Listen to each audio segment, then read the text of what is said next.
En el año 1517, Carlos de Habsburgo se disponía a viajar desde Bruselas a la península para posesionarse de las coronas de Castilla y Aragón. En aquel tiempo la situación en los reinos hispánicos era bastante problemática. La muerte de Fernando el Católico, acaecida en 1516, planteaba graves incógnitas sucesorias. Acababa de morir también el anciano cardenal Cisneros, regente en Castilla desde la muerte de Fernando.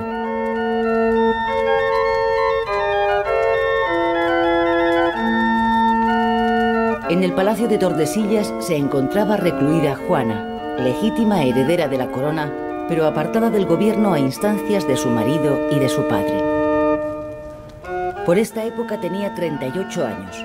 Su única compañía y consuelo era su hija Catalina, nacida tras la muerte de Felipe el Hermoso en 1506, a la que Juana se aferró mientras le fue posible.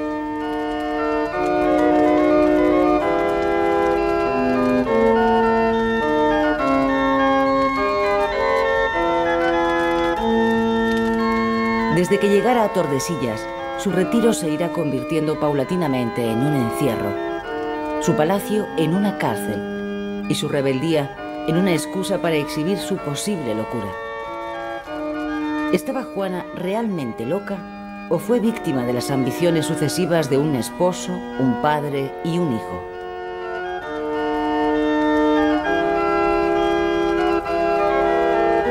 La sociedad hispánica miraba con inquietud la subida al trono de este príncipe flamenco, desconfiando del séquito extranjero que le acompañaba. ¿Cómo reaccionarían el pueblo, la nobleza y la propia Juana ante las pretensiones de Carlos?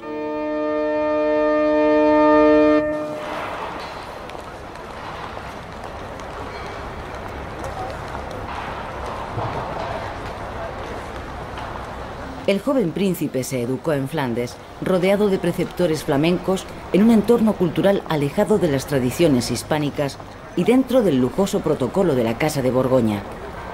Su madre, Juana, junto a su esposo Felipe, habían vuelto a Castilla cuando Carlos apenas contaba un año de edad. Entre todas las ciudades que guardan la memoria de Carlos, es en Bruselas donde se inició su reinado en el año 1516, cuando a la muerte de Fernando el Católico es proclamado su sucesor. También será en esta ciudad donde se celebre la solemne ceremonia de abdicación en 1556.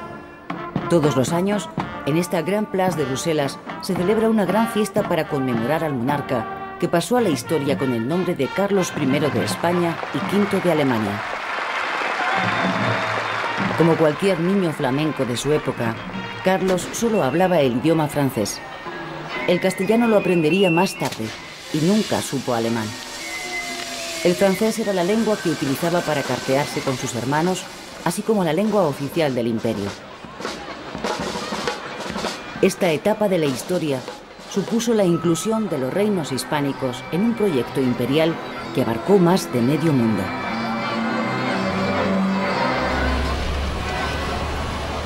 Carlos de Habsburgo nació en esta ciudad belga de Gante y aquí fue bautizado. Se trata del primer varón, segundo hijo de Felipe el Hermoso y Juana la Loca. Las muertes sucesivas de hasta 5 príncipes y princesas que le antecedían en la sucesión a los tronos hispánicos y la presunta locura de su madre le convirtieron con tan solo 17 años en el soberano de un gran imperio.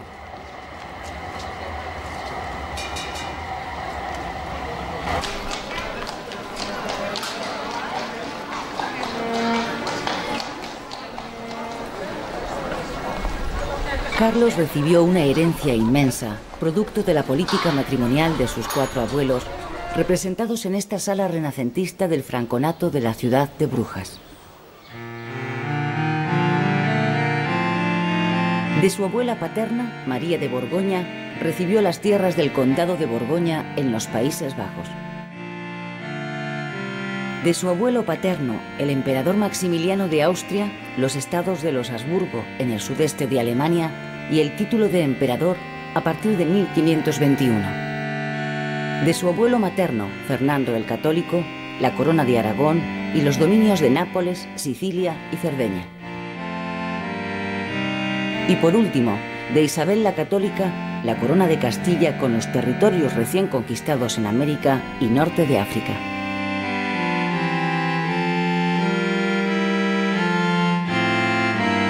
Él, por su parte, añadiría varios territorios más a este imperio inacabable. Carlos considerará esta herencia como un patrimonio familiar que debía defender unido, articulado sobre la base del cristianismo. El erasmismo fue el eje ideológico sobre el que giró la idea imperial de Carlos V. Pero este pensamiento entró en decadencia a partir de 1528. Erasmo de Róterdam fue preceptor de Carlos en la corte flamenca, pero nunca estuvo en España, cuestión que zanjó con su famosa frase latina «Non placet Hispania». Con solo 17 años, Carlos se embarcó en el puerto de Flesinga, cerca de Brujas, para hacerse cargo de su herencia hispánica. ¿Se imaginaba lo que le esperaba en Castilla? ¿Castilla conocía algo de este noble flamenco? ¿Cómo se recibirían en el territorio hispánico las pretensiones imperiales de este monarca extranjero? Mientras tanto, en la villa castellana de Tordesillas, Juana permanecía aislada del gobierno y del mundo. Juana había recibido con anterioridad la visita del preceptor de Carlos, Adriano de Utrecht, quien a su regreso a Flandes advirtió del riesgo de herir los sentimientos y suscitar inquietud en una Castilla que se resistía a despojar a Juana de sus legítimos derechos. Castilla se mostraba muy susceptible ante cualquier cambio impuesto desde el exterior. Una vez en suelo hispánico, la primera parada de Carlos, al que acompañaba a su hermana Leonor, fue Tordesillas. El joven príncipe buscaba el apoyo de su madre para gobernar. Su abuelo, Fernando el Católico, había mostrado predilección por el hermano menor de Carlos, Fernando, que era también el favorito de una parte de la nobleza y del pueblo, pues había nacido en Castilla y, al contrario de su hermano, hablaba castellano. ¿Qué sucedió realmente en ese encuentro entre Juana y su hijo? No existe ninguna crónica que haya documentado esta visita. Mais vraiment, vous êtes mes fils. Los ojos atónitos de la pequeña Catalina fueron los únicos testigos de aquel momento histórico. Una vez asegurada la fidelidad de Juana a su hijo, se encontró una fórmula de compromiso para que Carlos pudiera gobernar Castilla en nombre de su madre. Durante este encuentro, Carlos les prometió mejorar sus condiciones de vida, pero Juana siguió sometida a la misma disciplina férrea ejercida por un gobernador de la Casa Real que la seguía a todas partes e incluso le impedía en ocasiones ausentarse de sus propias habitaciones.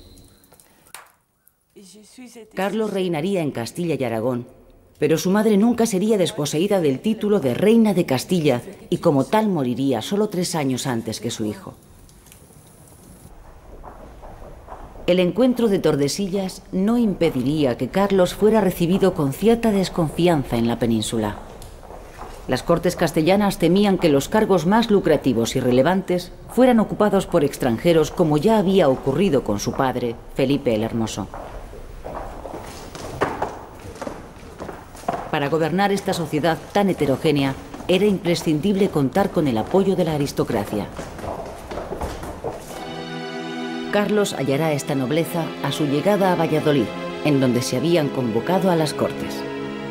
Antes se produjo otro encuentro esperado con su hermano Fernando.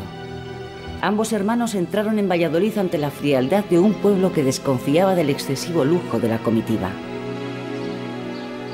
Para ser aceptado como soberano y atender a sus demandas de impuestos, las cortes le plantearon 88 condiciones. Entre otras, que Fernando no abandonara el suelo hispánico mientras Carlos no tuviera un heredero, que no gobernara ningún extranjero, así como no sacar oro, plata o caballos de los territorios hispánicos.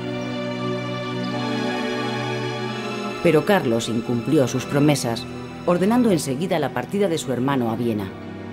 Además, los dineros de Castilla se convirtieron en el principal soporte económico del imperio. Y Adriano de Utrecht sería el primer regente de Carlos durante su ausencia de la península. Las primeras medidas de su gobierno se dictarán para satisfacer la codicia de los nuevos gobernantes flamencos. La atmósfera de Castilla se fue caldeando hacia la rebelión.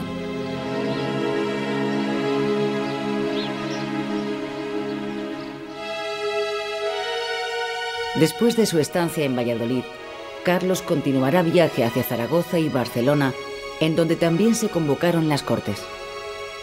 Durante su permanencia en Barcelona nombrará caballeros de la Orden Borgoñona del Toisón de Oro a varios personajes de la nobleza castellana y aragonesa. También coincidirá con la llegada de un cargamento de plata americana y mantendrá una entrevista con el navegante portugués Magallanes, quien le pedirá ayuda para dar la vuelta al mundo. En Barcelona recibió la noticia de la muerte de su abuelo, el emperador Maximiliano I de Austria, lo que dejaba abierta la sucesión al trono imperial para el que Carlos partía como favorito frente al otro candidato, su enemigo eterno, Francisco I de Francia.